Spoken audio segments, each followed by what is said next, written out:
Welcome back to BS with Brian Simpson. We're back. We back from Philly. It was a good weekend in Philly. I got out there right when it started snowing. Oh, thank God. American Airlines fucking sucks, but sometimes that's the only thing you can fly to get a direct flight. But yeah, Philly was cool. I'm gonna be in San Diego this weekend, right? When is this? It's coming out next week. It's coming out next week. Okay, so I won't be in San Diego this week. Okay. I will be at Laugh Boston January 9th and 10th, and the San Jose Improv January 25th, and the Houston Improv January 30th and 31st. And then Punchline Atlanta February 5th, 6th, and 7th. Finally coming back to Atlanta. My Atlanta people, I know if y'all bought tickets the last time I was supposed to come to Atlanta, I'm sorry. I told you I was going to make it back. I'm coming back this coming February 5th, 6th, and 7th. Holla at your boy. Okay, so all those tickets are available, briansimpsoncomedy.com. Don't forget, like, share, subscribe, comment. You know, everything helps. Anything you do to interact with anything I post, it all helps. And the people that we're gonna get the Patreon back up pretty soon.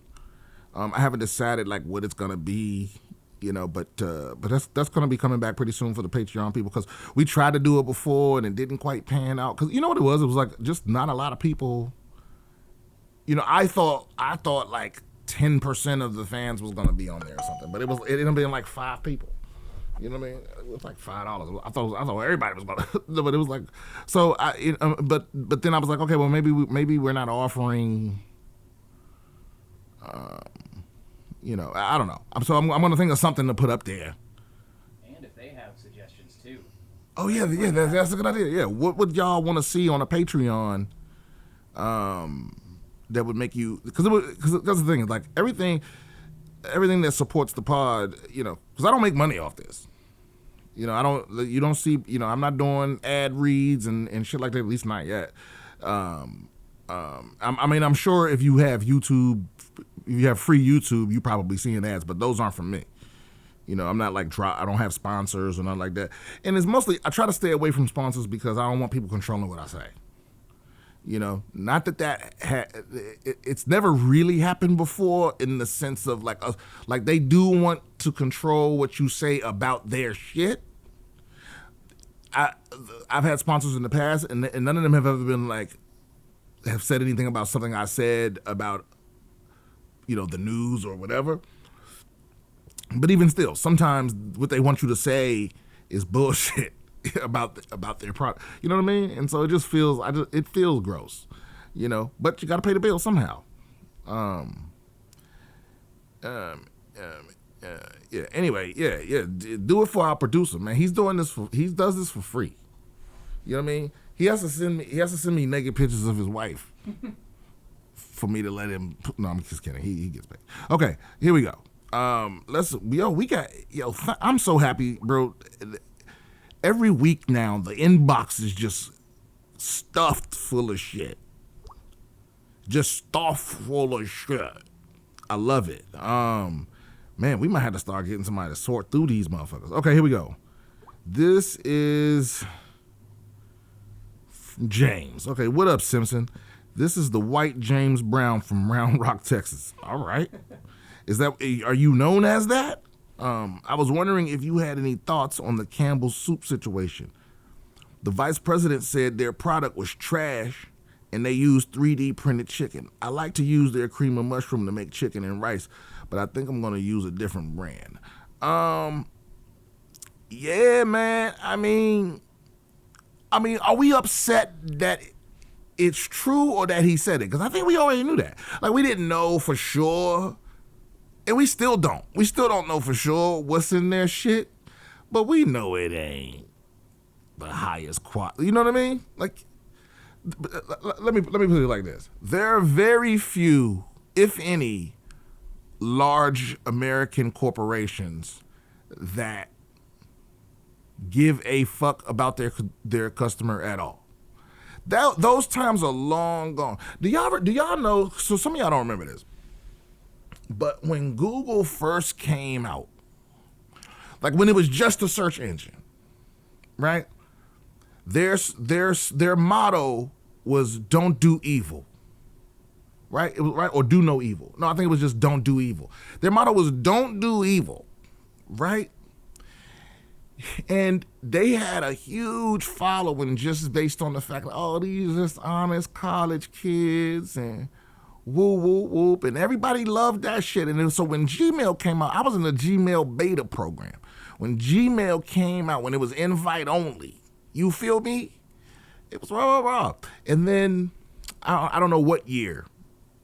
If I had to guess, I'm going to say around maybe 2012 or something like that. They quietly removed the don't do evil from their headquarters. you know? And that right there was the nail. That was the last time that I ever thought, you know, and don't get me wrong, some of these startups, they might start out like that. It's like politicians. They start out with all these good intentions and blah, blah, blah. And then as soon as they get enough power, it's like, it's just not possible, you know? And now, I just saw a guy the other day, he was talking about, and I'm gonna send you the thing. He was talking about how Google intentionally has made search worse, and y'all have heard me bring it up on here a few times, right? That searching for things now fucking sucks, right? And I've brought it up a whole bunch of times. I never connected the dots as to why, right?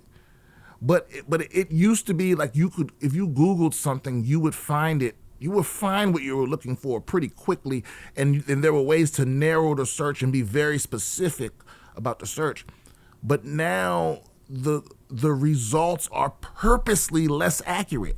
But yeah, the dude was saying that basically, there's a board meeting, and basically Google had reached the peak of the amount of money that they could make. You know, they had the search engine thing, you know, cornered. But then someone came up with the bright idea that, like, well, what if we made the search a little less accurate, then people will have to search twice, and then we can show them twice as many ads. You know what I mean? And I forget how to say his name, but the CEO with the very like Indian name, what is it? Riva something, starts with an R. I should know this motherfucker's name. But my point is, he was like, yeah, but we're gonna make a whole lot of money. You know what I mean? At the end of the day, the money is gonna win out, because once you get that big, you gotta make money. You know? Sundar Pichai. His name, there is an R in there, but it's at the end of the first name. But you know what I'm saying. Sundar was like, fuck what you talk about, Mr. Oral Moral or whatever. And it's like that everywhere now, even like on Amazon too. Like if you search for something, y'all understand, y'all know what I'm talking about? It's very subtle. If you don't search a lot, you might not notice. But like I'm trying to tell you, like I'm an old school Googler. I've been around since the beginning, not the very beginning, but since pretty far back. And, you know, since they still was worried about Ask Jeeves, I was around then, you know what I mean? And so it's like, it used to be like, say, you know, if you were searching for, what is it, 2025? So say you were looking for articles about the 2026 Mustang, right? Or the 2027 Mustang, those the upcoming ones. Well, they would show you an ad for the 2025 ones that are like available right now for sale right now. And then you go, wait a minute, okay, wait a minute, back out, parentheses, 2027. And then it would just show you something else, 2025 Corvette. Also, it would literally like purposely not show you, because you're being very exacting about what you're looking for, and it would purposely show you something like vaguely related to it, but not what you were looking for. Even though those things exist. And if they don't exist, they don't tell you that it's not out there. It used to do that. It used to be like, there's no articles with that. But now it'll just show you anything. You know, same thing if you're searching on Amazon for a product that they don't have, they won't tell you that it ain't there. They'll just show you something else. Even if it's completely unrelated to what you're searching for. Like, you could be searching for some Jordans that ain't real, and it'll just show you any shoe. You know what I mean?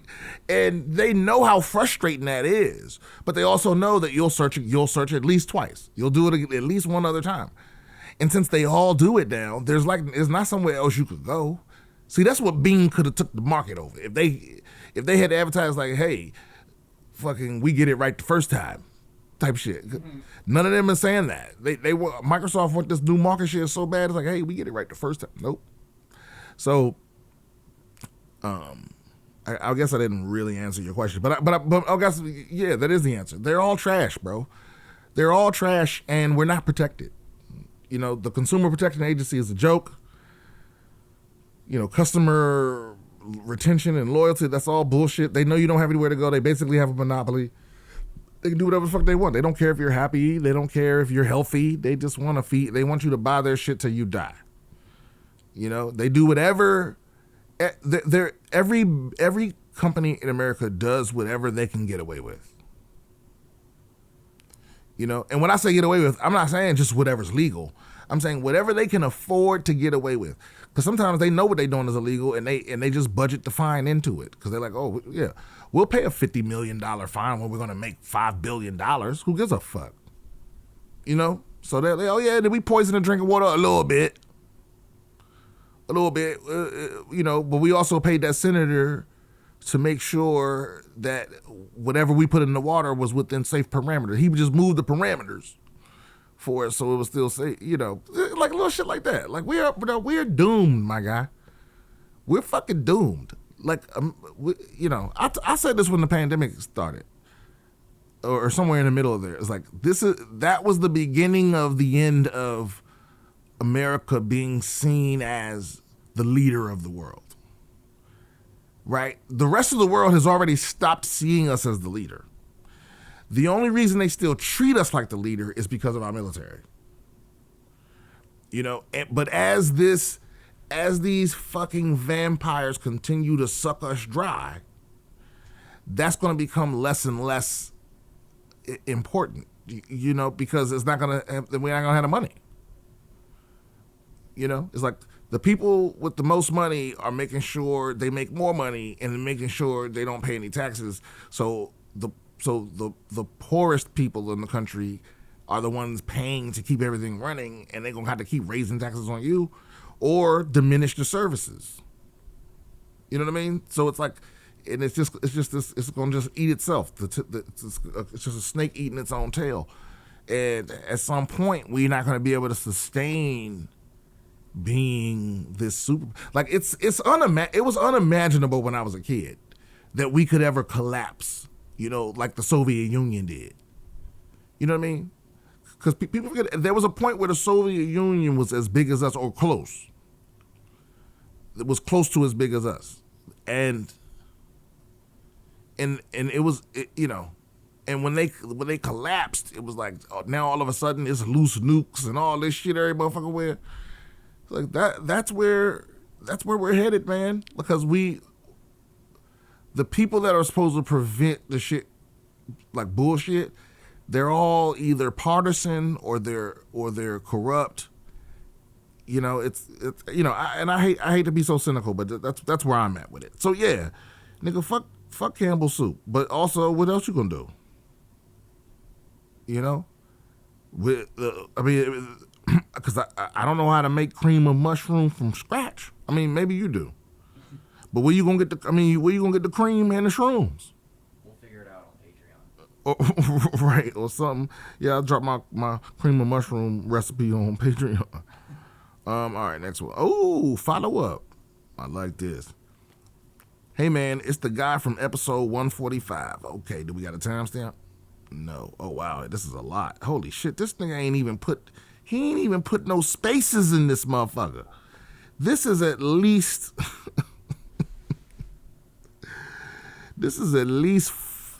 10 paragraphs. All right, at least we got some periods. All right, here we go. Story time, I guess. This is a guy from episode 145, the Marine that is being harassed. Yeah. You remember this? Yeah, he's the one who he said he enlisted in the Marines and he was deployed like on a MEU and like he went all over the place and did a bunch of crazy shit, was wounded a bunch, and then he got out and now he's being like harassed by the government. Oh, right. And his last email was very verbose as well. Yeah, okay. Probably up to his harassed by the government. Okay. So that's the last episode, or the one before that? 2 before this. Okay, you had mentioned that you needed more information, so here it is. Okay, wait a minute. Before I get to that, let me be clear, because I kind of sound like a hypocrite. Because sometimes I'm like, this is too much, and then sometimes I'm like, I need to know more. When I say I need more information, I mean I need more pertinent information, right? So listen, I don't mind a long email. I really don't, but not if it's meandering. You feel me? Like when I say more information, I mean clarifying details, not like unnecessary. It doesn't, like, the basics: who, what, when, where, why, sometimes how, right? And then little shit to make those things more clear. But you can get the meandering and telling the story like a grandmama, like where it's like, so I was there the other day and Susie was there. You know Susie? Yeah, me and Susie with the blah, blah, blah, blah, blah, blah, blah, blah, blah. So anyway, Susie was there and it's like, no. Let's just get to the... I'm not saying that that's not what you're doing here, but I'm just for everybody to know. You don't have to include every detail. Just the details that... Okay, I guess if you're telling me a story, right, then I just need the information that's going to help me understand what your point, right?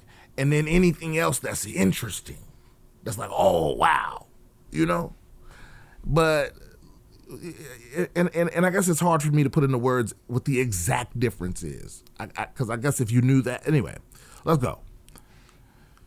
You had mentioned that you needed more information, so here it is. This will be a long email, and I apologize, but it's a lot. We knew it was going to be a long one. I am currently sober except for weed. I got sober from the opiates the VA was giving me in 2021. Oh, I do remember this. Okay. I've been heavily drugged up either by my own doing or the VA since 2013. I did not realize that shit was about to get real, and the getting sober part was just the beginning. I should probably mention that it was my newfound faith in God that got me sober and the need to be a good father to my children. Little did I know, God was about to kick me in the teeth for the thing I had done in my life prior. So about 1.5 years after getting sober, I was having some serious flashbacks and nightmares that I was having trouble dealing with it. So this would be about halfway through 2022. By 2023, I was in really bad shape. I wasn't sleeping. It was basically in full combat mode. We're talking walking the permitted... Oh, he's trying to say perimeter. Walking the perimeter of my property with an assault rifle. I wasn't sleeping, in bad shape, and my wife did not know what to do. Yeah, so this is a sign of PTSD, right? And if you're not familiar... it's not what Hollywood try to paint it as. Sometimes it's like, but basically it's an easily, it's being easily thrust into a state of hyper-vigilance, right? Whereas like, and just to oversimplify it, whereas like the average person is walking around at a 1, and then you hear a gunshot, you go 7. You understand what I'm saying? You hear another shot, you at 8, 9, 10, right? And then you hear the police come and you woo, you see people getting arrested, you go back down to a 3. And then when everybody gone, you sleep good, right? It's that. But if you're in a situation where you're at that 7, 8, 9, 10 for a prolonged period of time, say months, say all, 24 hours a day for 3 or 4 or 5 weeks straight, and you see a friend die and blah, blah. Well, what ends up happening is instead of coming back down to a 1, you come back down to a 5. And that 5 becomes your baseline. So then when a little thing happens that would normally knock you up 1 or 2 points, you actually go from a 5 to an 8 or a 10. You understand what I'm saying? Of like, right? And it's very, very difficult for some people to, to get their baseline back down to what's normal to them, their normal levels. And yeah, man, and it's unfortunate the way we treat our vets, man. Like, especially ones that are dealing with mental health problems, which is almost all of them. You know what I'm saying? And it's not always just combat people. I mean, a lot of people that have been in combat for sure that are, but some people were like, abused or, all type of other shit. And so, and the service you get from the VA, a lot of it is honestly a luck of the draw. It depends on where your VA is, like what region you're in, right? Because they're all operated semi-independently of each other. And then it depends within your region, which hospital is yours. And then within the hospital, which department and then which doctors. And then whether that's even the same fucking doctor the next time you go in there. You know what I mean? And so, and then I've talked about this before, but a lot of times you're dealing with people that are either new to the VA and they green and they kind of treat it like a corporate job, but they just want to get the job done and get stuff out that is not really. And then there's people that have been there for a long time and they bitter, because that's not like a prestigious assignment. You know what I mean? So if you did, very, very few doctors that are there because that's what they aspire to be. You know what I'm saying? And so some of them are bitter. They've been dealing with disgruntled veterans, so they fucking hate us. They hate you. And then for you to even get to the care or even get the diagnosis or even get the disability, you got to jump through all these hoops and prove to this person and that person and reprove it and prove it again. And it's like, and all of that is a lot to do for somebody that's already dealing with whatever they're dealing with, whether it be PTSD or depression or anxiety or poverty or pain or all of the above. You know what I mean? So anyway, I just made it a really long email even longer. Let's keep it pushing. So he's walking the perimeter of his property with an assault rifle. He wasn't sleeping. His wife didn't know what to do. By this point, I hadn't slept in weeks and I wasn't eating. I was breaking down all the time and she had no idea what to do because, for one, she had never dealt with anything like this. And two, she didn't know anything about what I was talking about because I never talked about the military before that, like ever. And the stuff I was talking about, she just could not picture in her brain as something someone could do to others. Then it all came to a head in May of 2024. My sister was over at my place and drinking. She was talking to my wife about what my wife was dealing with me, and she decided to make a comment that I heard and made me very upset. She said, if Muslims came into my home to hurt my family, I just killed my children before they got to them. What? I fucking lost it. I went out to the garage and punched a hole through the garage door, ended up shattering 2 of my buckles doing it. Then I commenced to taking a pipe and beating the shit out of a generator I had until it was in pieces. My wife and sister watched this shit and freaked out understandably. So my wife called the cops. So then I'm sitting there in the garage trying to calm down, and it's been about 45 minutes since my wife called and no cops have shown up yet. Then she got a call from one of the sheriffs and he asked if I had a phone he could call me on, which I did. She gave the cop my number and he called me. I told him I wasn't going to hurt anyone and just needed some space to calm down. Oh man, I'm glad the cops gave you that. Cause, wherever you at, man, God bless those sheriffs, because a lot of them, they don't got that kind of empathy. You know what I mean? During that time, I started hearing noise in my woods around the house, including dogs. He then asked if I could come out to the road, so I did so. When I got to the end of my driveway, I looked down to my right and saw 2 squad cars down the road, and then looked to my left. Oh man. And saw the same thing. They were about 200 yards away on each side. The cop then asked me, that's the wrong fucking way to handle this. The cop then asked me to step out into the road and lift up my shirt and spin in a circle, so I did so. He then asked me to walk back into the driveway and lay on the ground with my legs and hands outstretched. I did so. Then next thing I know, I'm getting swarmed by 15 cops, all with full battle rattle, ready to fucking go. They put me in handcuffs immediately and said they were going to bring me to a mental hospital. When I got to the mental hospital, they put me in a padded room for 2 days without food or water or anything at all, for that matter. Then the guy from the VA shows up and says he has taken me to a VA facility for a mental health evaluation. I get to the VA facility and it's fully locked down unit with armed security everywhere. Also, just something to note, I was the only motherfucker in a red jumpsuit there. All the rest were green or blue. Not sure why, but anyway, I spent a little over a week there until they released me into a partial hospital mental health situation that I did for 12 weeks and graduated. During that time, I started talking about everything, and I mean everything. So I get done with that and figured that was the end of it. I was very wrong. I continue to do mental health treatment and talk about the things that were eating me up inside. I'm just tired of seeing dead people, you know. Anyway, during my time in that facility, the state decided that I was dangerous and not allowed to be near my family, so they put an OFP against me. I don't know what that means. You know what that means? OFP. Something protection. Order of something protection. I went to court for that, and my wife tried to tell me she didn't want that. Order for protection. Order for protection. Okay, yeah. I went to court for that, and my wife tried to tell them she didn't want that, but they were not having it, and they said I couldn't go to the house. Shortly thereafter, I got visitation rights to my kids and was able to have them alone. The judge told me that I still could not go near my wife and that I was allowed to drop off my children at the end of the driveway. So one day, I was with my daughter, and I went to drop her off. Oh, I already know where this is going.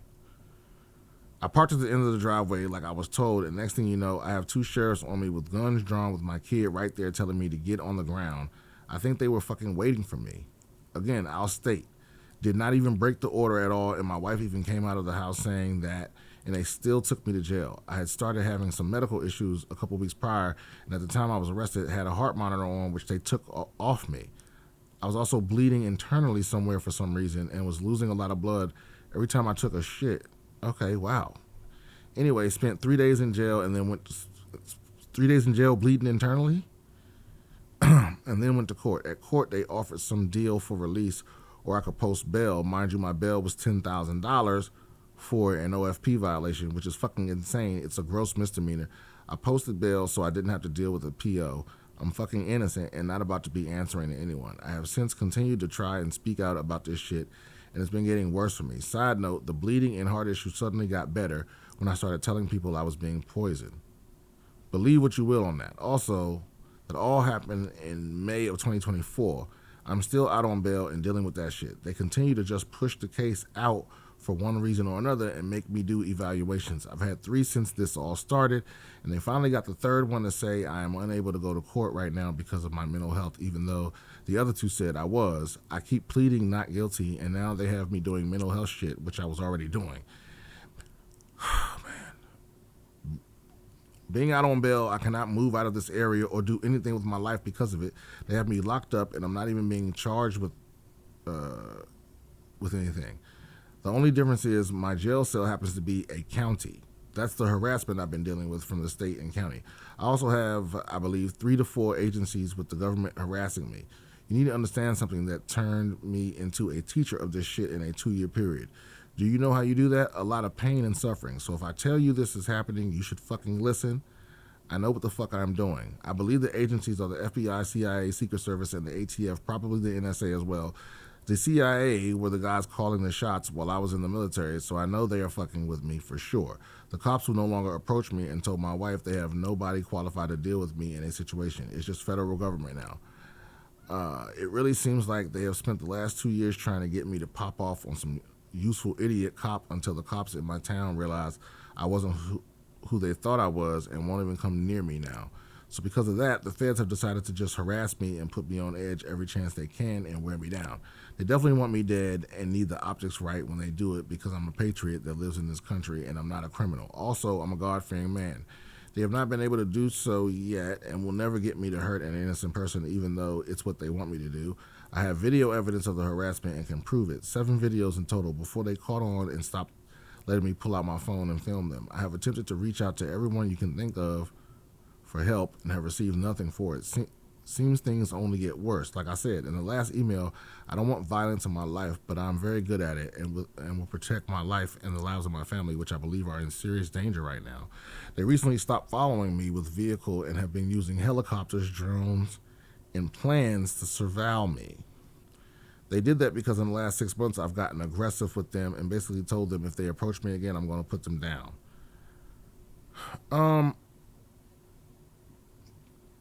Plus, anyone with a brain could look into this shit and see what's happening.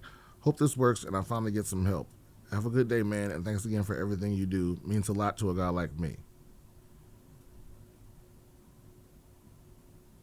I skipped the whole thing.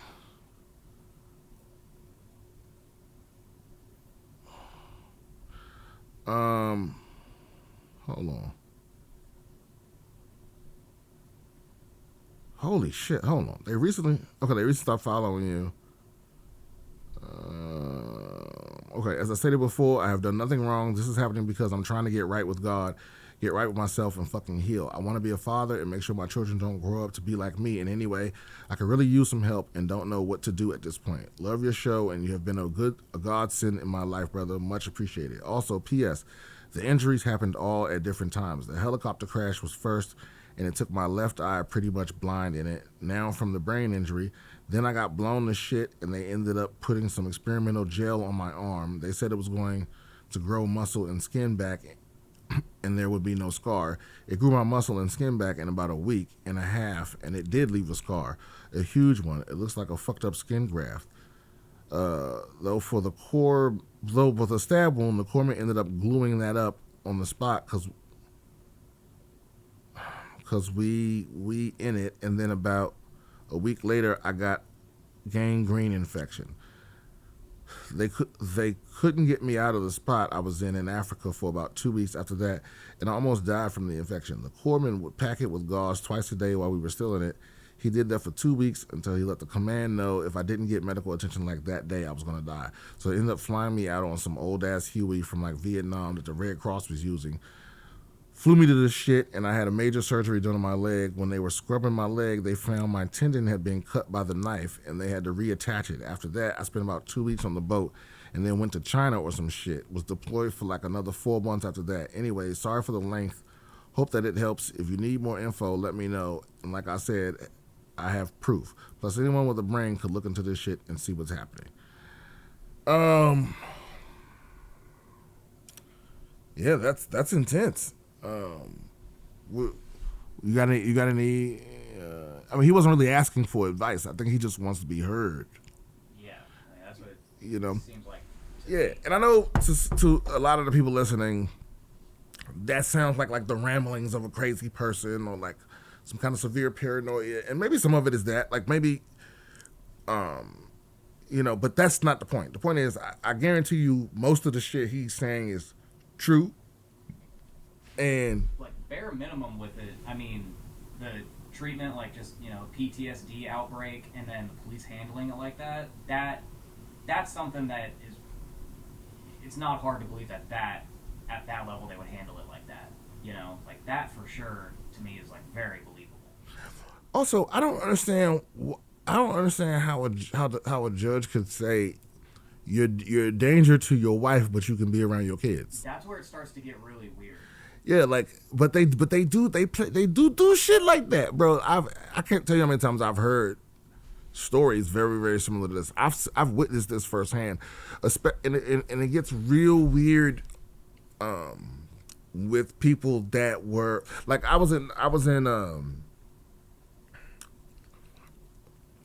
guess I've said this a million times, but I was in a homeless shelter in LA when I first moved to LA for a couple of years, and it was specifically for Iraq and Afghanistan veterans, right? And I remember, it was a couple of dudes in there that was, real thorough dudes, and what I mean by that is like the guys that have like their record is redacted, you know what I'm saying? where they've been in, secret operations and shit like that. It's like they have the hardest time because they've done shit they not allowed to talk about. Their shit is all blacked out, or it's not in their record, right? And I'm sure there's some program out there where if you had some sort of clandestine operations, but they don't know where to fucking go. They're going to the regular VA who's looking at their shit like it don't say here that you did any of that. You know what I mean? And so they get labeled as crazy or treated like they're crazy, and it starts to fuel this paranoia. You know what I mean? And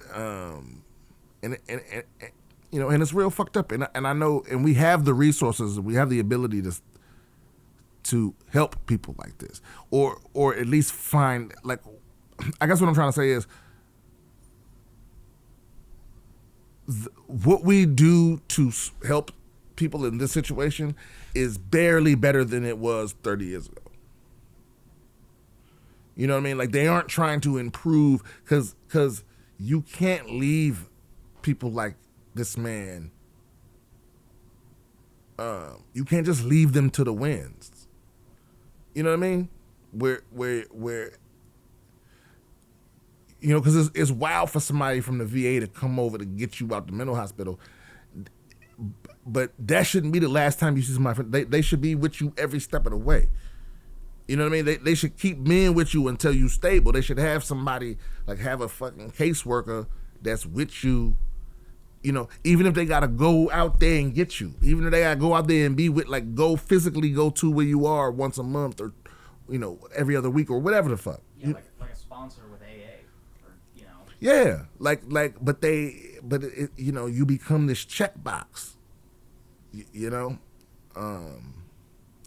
Yeah, and so I don't know what to do, but I'm glad that I could help in whatever way that I have helped. But I do love a follow-up. Oh, this person's emailed before.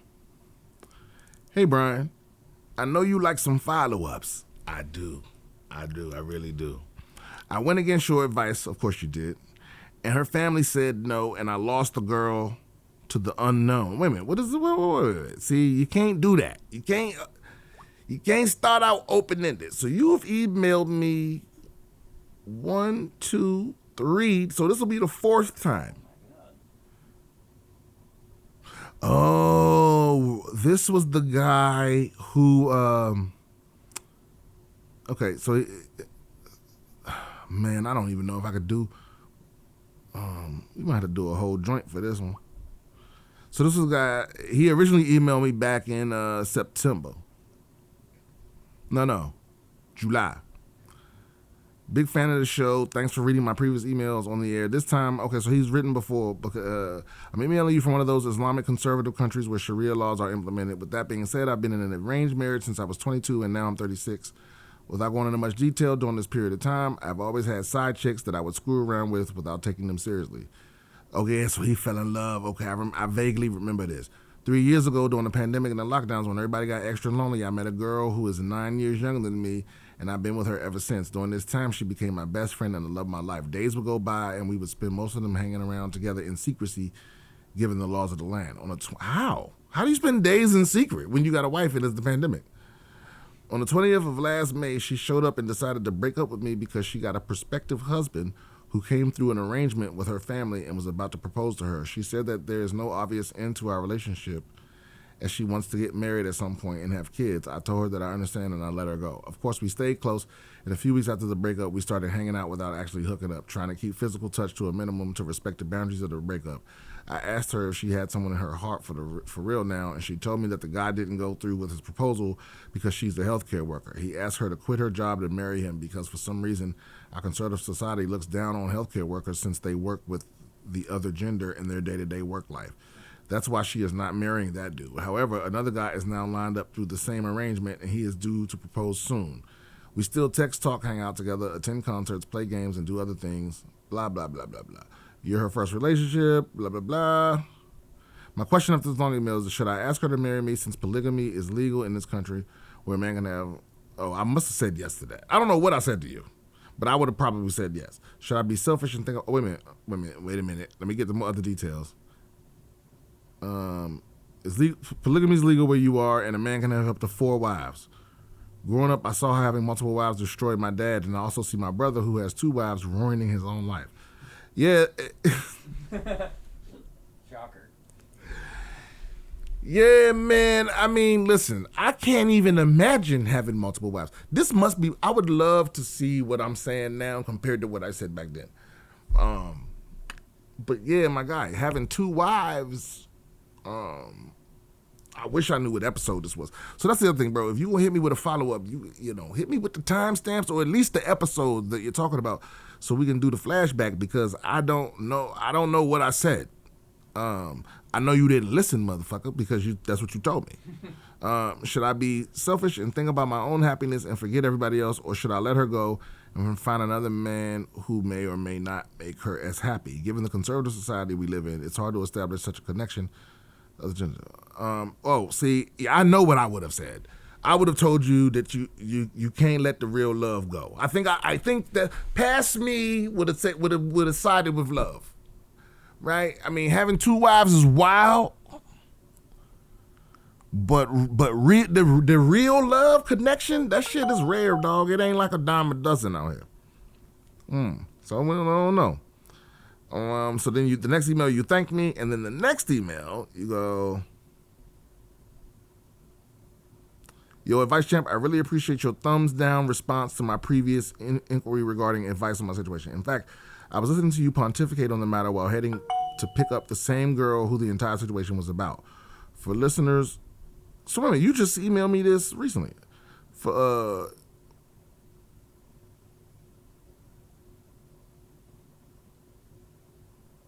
listeners unfamiliar with the situation, I'm a father of 3 with a wife of 14 years who fell in love with a girl 9 years younger than me. He gave me the summary. Okay. Intending to marry her, but you gave me a huge thumbs down on that. Oh, I did? Why did I say? Okay. I would love to know what I said. Well, despite your advice, we've continued hooking up, and yeah, we've slept together a few times since the breakup. And the last email, I guess we're existing in this ambiguous space of a complicated dilemma. So maybe I told you not to do that. On a different note, I met another girl back in April. Nigga. That just after the pandemic lockdowns that messed everyone up. We clicked immediately. She was acting like the whole world had wronged her, and I found out she's a nurse married to a consultant physician with a son. She later found out I'm a professor with a wife and kids. No shame in that game, baby. We went through the usual infatuation phase, and eventually we started sleeping together. Let me tell you, Brian, it was some of the best sex of my life. After that, she decided to go finish her master's at the university on the other side of the country. Given my background in molecular genetics, I offered to help. Big mistake. I became her crutch, helping her write proposals with assignments, studying for exams, even consoling her over problems with her, well, let's call him a cock of a husband. She's wild, Brian. I could write a book, not an email, about the outrageous stuff she's put me through. I remember reading this. Meanwhile, during these breakups, I get closer to the girl from the previous email, fell in love with her while this crazy woman lingered in the background. Now, slow down, Brian. You're probably thinking I'm bragging, but I'm not here. I'm not here to reminisce. All right. Wow, this is a long-ass email. Do you remember me reading that? No, I don't remember this at all. We need timestamps. We need timestamps, Brian. That's what we need. What we need is like a super fan. That, yeah. You know, that can go through all of this. I don't know if we have enough fans that have a super fan. Yeah. But anyway, back to your current email. What he says is, I went against your advice and her family said no, and I lost the girl to the unknown. By the unknown, I mean total darkness, where she started getting banged by different dudes, and she's probably into drugs and alcohol now. I blocked her and moved on. Thank you. Oh, okay. Yeah, man, you sound like you pulling out there. I mean, yeah, sound like the good life you living out there. You, you know, if you considered having multiple wives and then met another baddie that was already married that started smashing you, and then you started helping her with her paper, professor, you know, and you sound like one of those dudes because you know, I know a lot of guys that are, how do I put it? Some people, like I said, we said this before. One of our favorite phrases on the show. Some people got the je ne sais quoi. right? But for some people it's a curse. Yeah, like some peeps, and I've only heard men talk like this, but for some people, like women just like them, and or it's not even that, but there's some dudes that got that thing where like women go out of their way and like get crazy like that, like their problem is women. It's that women like them, and they're easily like, and they cheap whores. You know what I mean? Like, and so like, they're like, I put it like this: they're like me in that a woman liking them is like 90% of the battle. But they're not like me in the sense of like every woman likes them. You know what I mean? And so they're constantly having woman problems because they can't help themselves. They fall in love with everybody, and everybody always, you know what I mean? And it just never stops. They're constantly being inundated with, and so it sounds like you just one of those guys, man. It's like you ain't gonna never stop having these problems. You know what I mean? You gonna be one of them. You gonna be, even when you're an old man, they're gonna call you a silver fox. You're right. You gonna be having fist fights in the nursing home. You know. All right. Next email.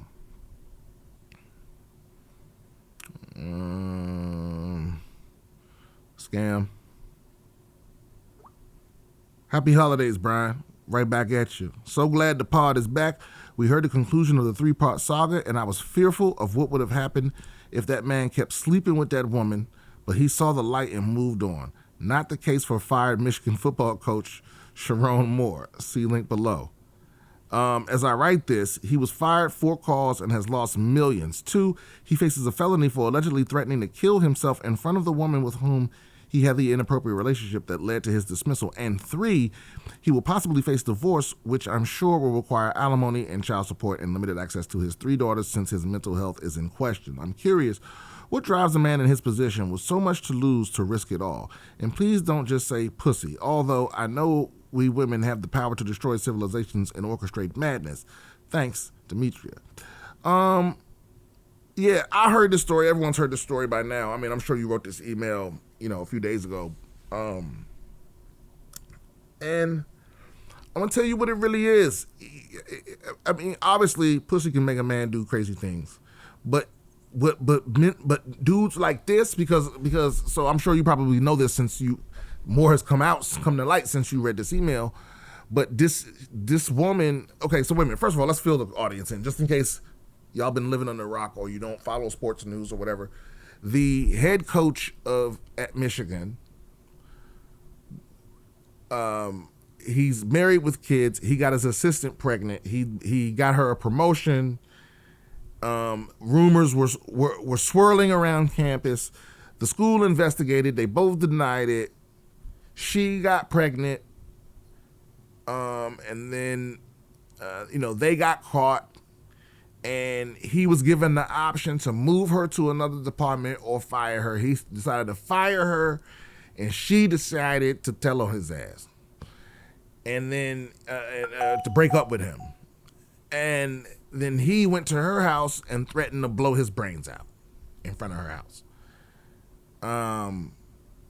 And now it's come to light that this isn't the first staffer he was having an affair with.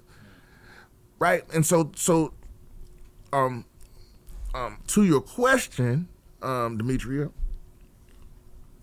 I think that there's something about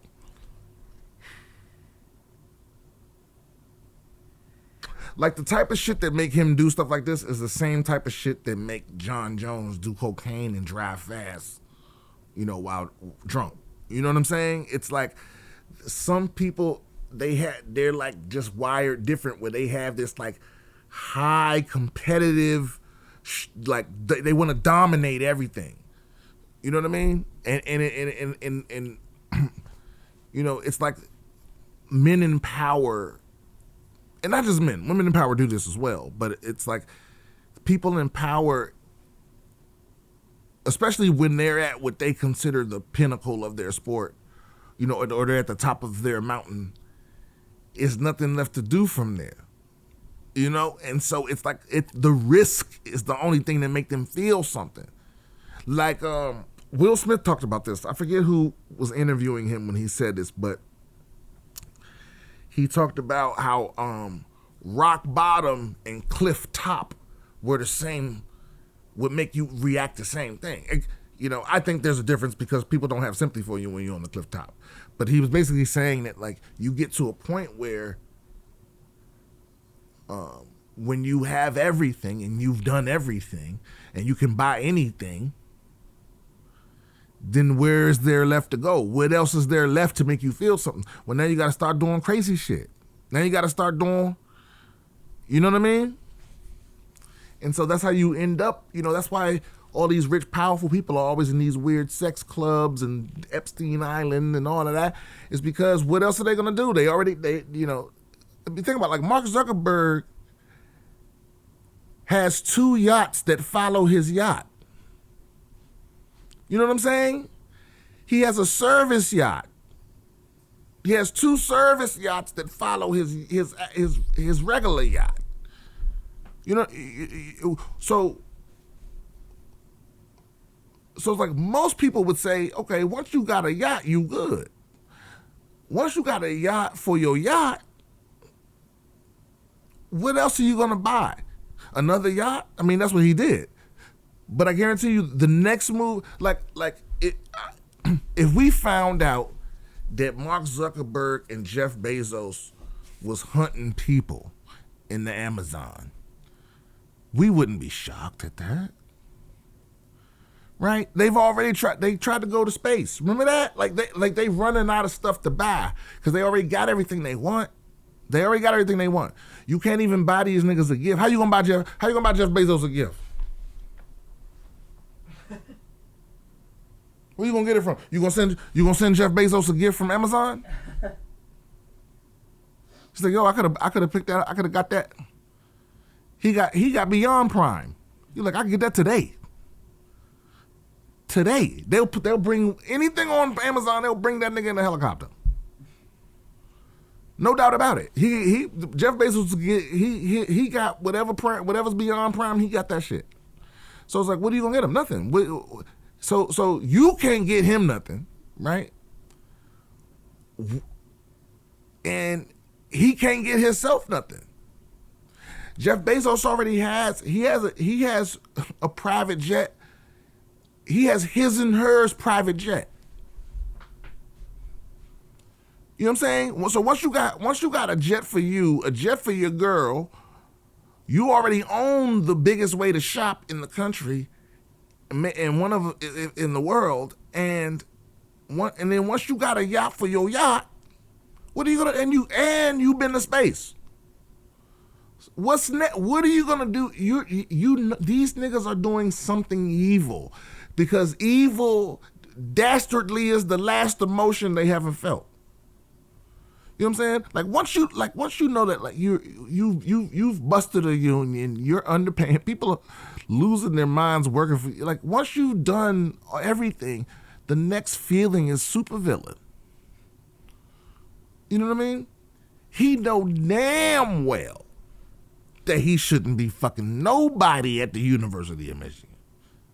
Right? And he know damn well, as a black man, you shouldn't be fucking no white women at the University of Michigan. I mean, just history, like you ain't in love, nigga. What you doing? You got a wife, right? Because I don't know this for sure, but I wouldn't be shocked if, when all the facts come out, she wanted him to leave his wife or something like that. When she found out he wasn't gonna do that, shit got rocky. You know what I mean? But I don't know. But my point is, you doing it raw with assistance? Like, you're not even keeping it a secret. You gonna give this? He gave her a $40,000 raise. So it's rumors around that you fucking your assistant. You give this bitch a $40,000 raise, and you don't think anybody gonna look into that? Like they get to that point where I think it's just the riskiness is the only thing that make them feel something. I'm telling you, that's my theory. I have no idea, and I'm sure that we have some sort of sociologists or psychiatrists or something that listen to this pod that can go further in detail about the risk taker mentality or whatever. But it's the same. It's the same thing that make a motherfucker, free solo a fucking cliff. You know what I'm saying? Like climb a fucking cliff with no protection. You know what I'm saying? I seen a bitch doing that shit the other day. She was fucking. I was like, oh nah. Oh nah, buddy. Yeah. And keep in mind, you got the option to have a rope. It's not illegal. There is no reason to not have a rope. It's people that just do it. They need that because they can, you know what I'm saying? Like if you ever watched that documentary, you ever seen that documentary Free Solo? Yeah. It's like when you watch that, it's like he was so good at climbing that, but it wasn't a thrill no more. You understand? Like that's because 99% of the people watching that documentary was like, ain't no motherfucking way. There's no fucking way I would be on the side of that cliff I wouldn't be on the side of that cliff with all the protection. They could give me a rope. They could give me a rope attached to a helicopter with a full bouncy suit, and I'm still not climbing that motherfucking rock. I know for a fact there is nothing in the world that would get me on that mountain without all the ropes and all of that. This nigga just got a bag of chalk in his fingers. Not even no gloves, my nigga. You feel me? Not even any gloves. His fingers and a bag of chalk. That's it. Out on a mountain, brother. Nobody can save you. You slip, you get a cramp, you get a scrape, you break something, you dead. Ain't no motherfucking way. It's no motherfucking way. But why? Well, you look at him and go, why does he do that? Well, he need to feel something. I'm sure it's more to it than that for him. I mean, he goes into it in the documentary. I don't remember exactly what he said, something about drive and accomplishment and stuff. I'm sure some bullshit like that in there. But, he needed to know. He needed to do it. And some people like niggas like this, he don't, cause I bet you if I could grab him by the hand, if I could grab Sharon Moore by the hand and take him back in time to right before he started fucking with this girl, knowing everything he know now, he would still try to get away with it. He would do things differently, but what he would not do is not fuck her. You understand what I'm saying? It's like that, and I just, some people just like that, bro. They just built like that. I know people, one of my youngins when I was back in the day, I remember, I ain't gonna go into that. But my point is, yeah, some people just built like that. They gotta take them chances. I had a good friend of mine back in the day, and this is back when I think I had just started comedy. I remember saying to him, and like we went our separate ways. He went that street life. I went into the military. But we still stayed friends. We still stayed close, and I remember coming back home, visiting and seeing him, and after I got out the Marine Corps and I started doing comedy, and I remember saying to him like, yo, one of these days, bro, I'm gonna hit it rich. I'm gonna be a big fucking giant comedian, and I'm gonna hire you, and then we could fucking, Bob, and you could go legit, and we could blah, blah, blah. And I remember he looked at me and he said, even if I hit the lottery for $1 million or enough money where I ain't got to worry about, I would still have to do something illegal. You know what I mean? Some people just built like that. They just got to take them chances. That's just how they're wired. That's my theory. I hope that answers your question. And last email of the day. Where we at? We're at an hour. All right, let's hit it. Okay, let's just do this one. Hey, Brian, the emails are flowing in again. Indeed they are. All these stories are wild, but I'm glad vets are reaching out in some of those emails as well. At least they get a small piece of anxiety, stress off their chest when you read their emails. Also, a great laugh from you reading them. I'm for sure one of those vets. I'm emailing the show because I haven't in a long time. I look forward to every episode. Thanks, man. And again, I look forward to every email. I really do. I get excited when I open up the email, the pod email, and it's full of fucking emails.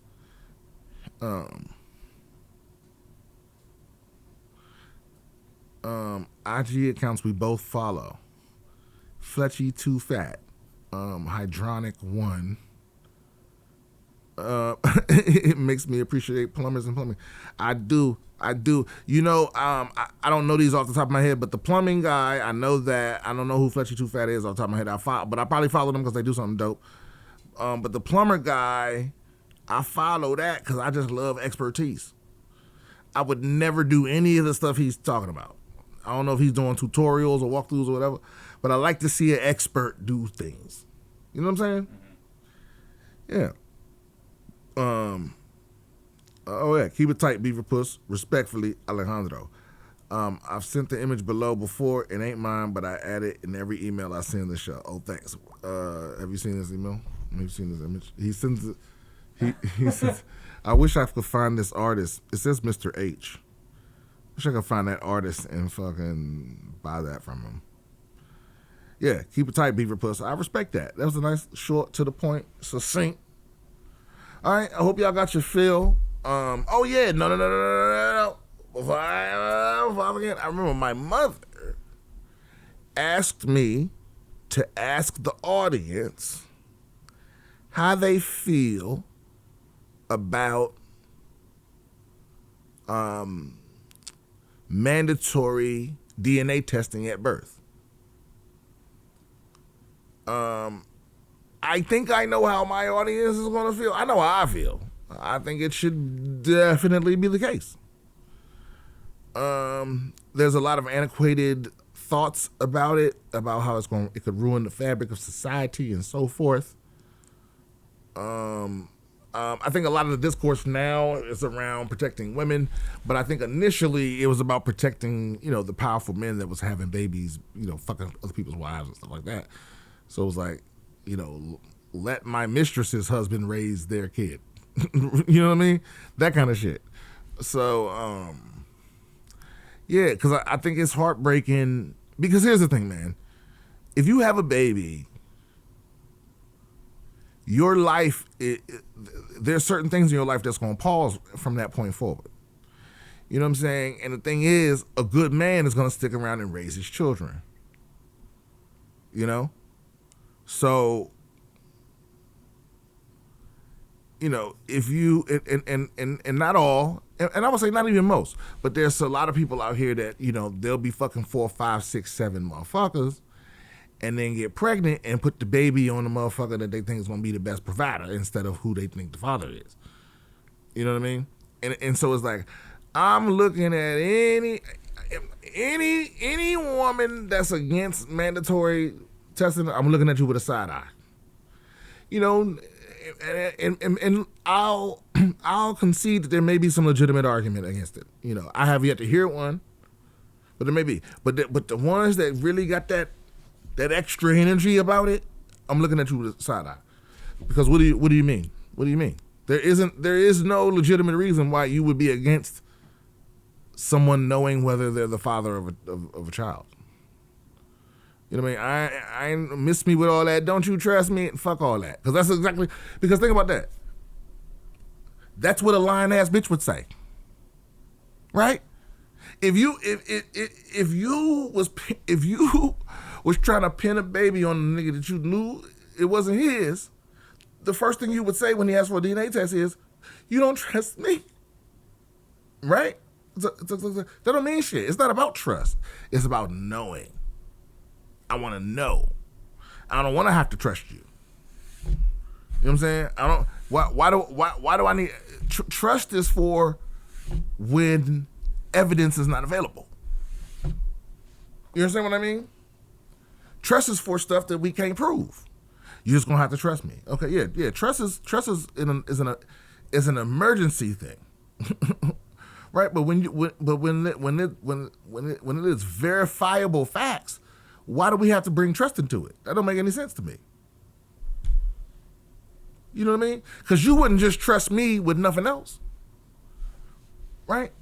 If I come home smelling like liquor with lipstick on my collar, and I got drunk, stumbled through a Macy's window and fell into the lipstick, trust me.